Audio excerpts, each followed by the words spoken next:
G'day, my name is Dupe. I have made Battleship in Minecraft in survival.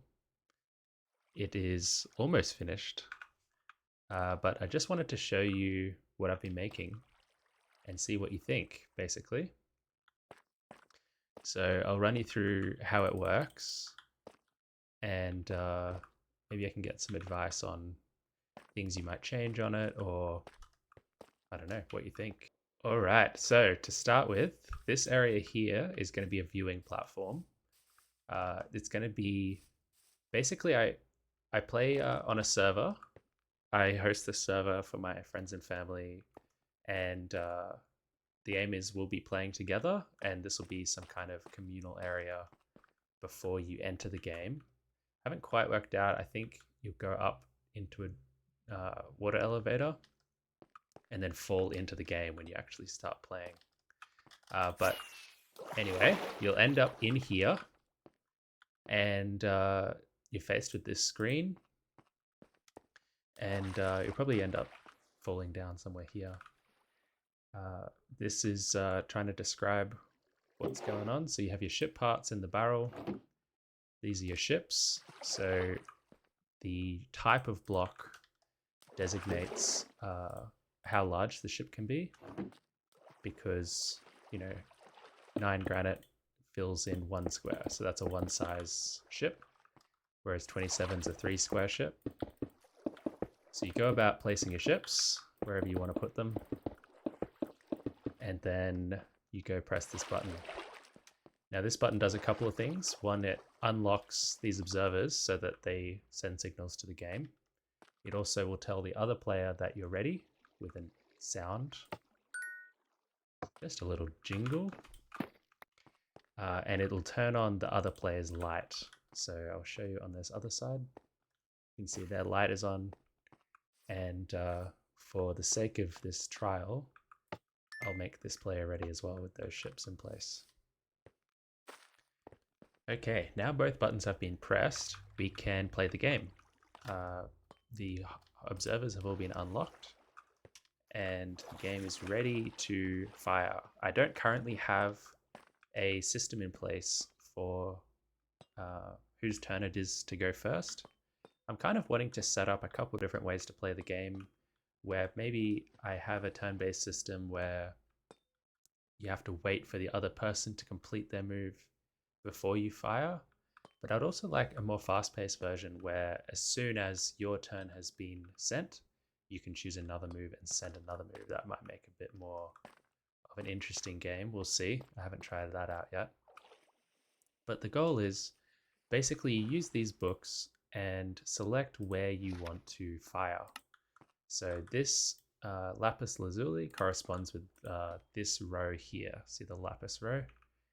You can also use the page number to see it's the 3rd row up. And then this is the column. So gold is the center column. And so if lapis and gold are selected, we're choosing that right there to fire.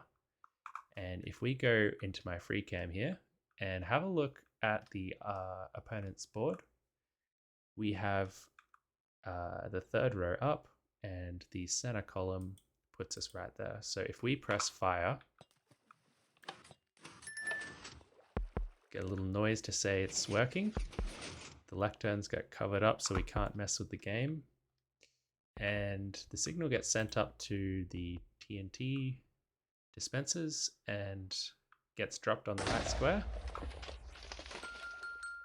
We get a success noise, and we get a hit. So the screen shows us whether we get a hit or a miss. And that really was the hardest part about designing this whole thing. As you can see, this is all the redstone just to control the screen. That's not doing anything else except showing us whether we got a hit or a miss. So I'll show you now a miss. And to do that, we'll just go one to the left.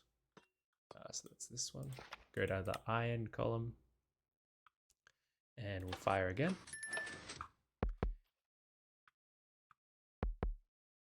Everything works the same, except now the TNT is going to fall one to the left. So that's obviously a miss.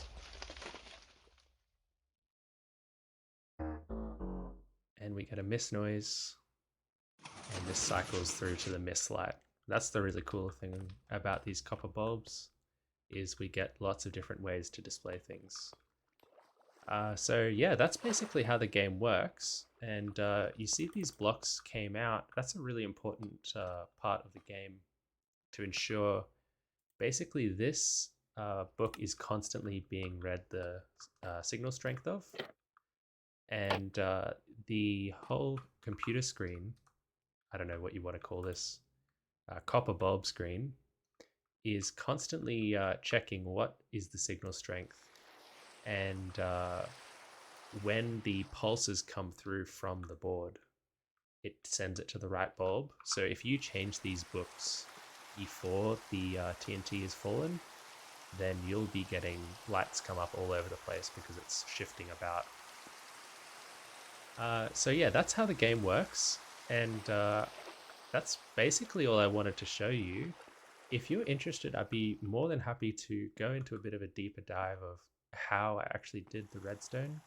I do not claim to be a redstone genius of any kind, but it is just a bit of a passion of mine to build things that I come up with myself, and it's definitely not the best way to do it. It's just my way of doing it. So I think that's about it. If you guys want to know any more about this game, just put it in the comments. I'm happy to answer any questions.